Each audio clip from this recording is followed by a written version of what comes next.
Breaking news. Tirumala శ్రీవారి లడ్డు నెయ్యి టెండర్ల వ్యవహారంలో కీలక పరిణామాలు చోటు చేసుకున్నాయి. నకిలీ నెయ్యి సరఫరా చేసిన డైరీల నుంచి కేసీకి 25 రూపాయల కమిషన్ డిమాండ్ చేశారంటుంది సిబిఐ. హవాళా మార్గంలో చిన్న అప్పన్నకు కోట్ల రూపాయల లావాదేవీలు జరిగాయని తెలిపింది. అప్పటి టీటీడీ చైర్మన్ వైవి సుబ్బారెడ్డి పిఏ చిన్న అప్పన్న జోక్యం చేసుకున్నారని వాదించింది సిబిఐ. 2019-24 మధ్య ఢిల్లీలోని ఏపీ భవన్లో అప్పన్న లైసెన్సింగ్ ఆఫీసర్గా పనిచేస్తారు. అంతకుముందే వైవి సుబ్బారెడ్డికి పిఏగా వ్యవహరించిన చిన్న అప్పన్న కమిషన్ ఎవరి ప్రోత్సాహంతో వసూలు చేస్తారన్నది దర్యాప్తులో తేలాల్సి ఉంది. పరిస్థితుల్లో మార్పు లేకుండానే అప్పన్న మళ్లీ బెయిల్ పిటిషన్ కోరడంపై సిబిఐ అభ్యంతరం తెలిపింది.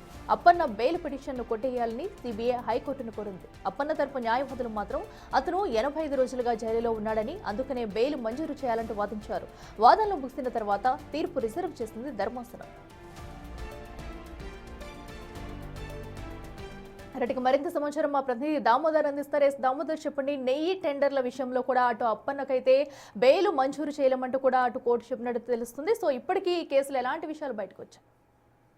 అఖిల, కల్తీ నెయ్యి కేసుకు సంబంధించి సిట్ దర్యాప్తు తుది దశకు చేరుకున్న నేపథ్యంలో ఏదైతే మాజీ టీటీడీ చైర్మన్ సుబ్బారెడ్డి పిఏగా వ్యవహరించిన చిన్నప్పన్ మరోసారి హైకోర్టులో బెయిల్ పిటిషన్ దాఖలు చేసిన సందర్భంలో ఈ సందర్భంగా ఏదైతే వాదనల సందర్భంగా సిబిఐ న్యాయవాది ఆసక్తికరమైన వ్యాఖ్యలు చేశాడని చెప్పవచ్చు. ఖచ్చితంగా ఇతను ప్రతి కిలో నెయ్యికి 25 రూపాయల చొప్పున కమిషన్ వసూలు చేశాడు. అది కూడా హవాలా మార్గంలో ఇతనికి చేరింది. దీంతో పాటు ఇతని అకౌంట్లలో కోట్లాది రూపాయల డబ్బులు గుర్తించాము. ఇవన్నీ కేవలం ఒక లైజనింగ్ ఆఫీసర్ గా కేవలం 75,000 రూపాయలు నెలకు వేతనం తీసుకునే వ్యక్తి వద్ద కోట్లాది రూపాయల నగదు అతని అకౌంట్లకి ఎలా చేరింది, ఖచ్చితంగా దీని వెనుక వేరే వ్యక్తి పాత్ర ఉంది. అదెవరో దర్యాప్తులో తేలాల్సి ఉన్న సందర్భంలో ఇతనికి బెయిల్ ఇస్తే దర్యాప్తు ముందుకు సాగదని కూడా ఏదైతే న్యాయవాది వాదించిన పరిస్థితి. ఈ నేపథ్యంలో 85 రోజులుగా తమ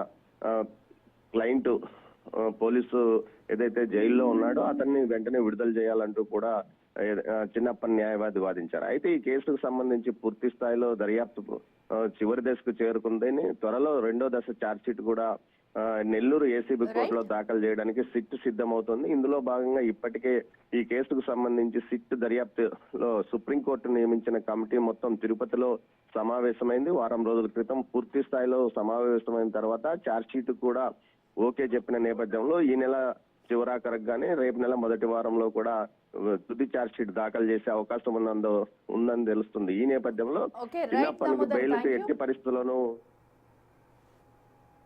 థ్యాంక్ యూ.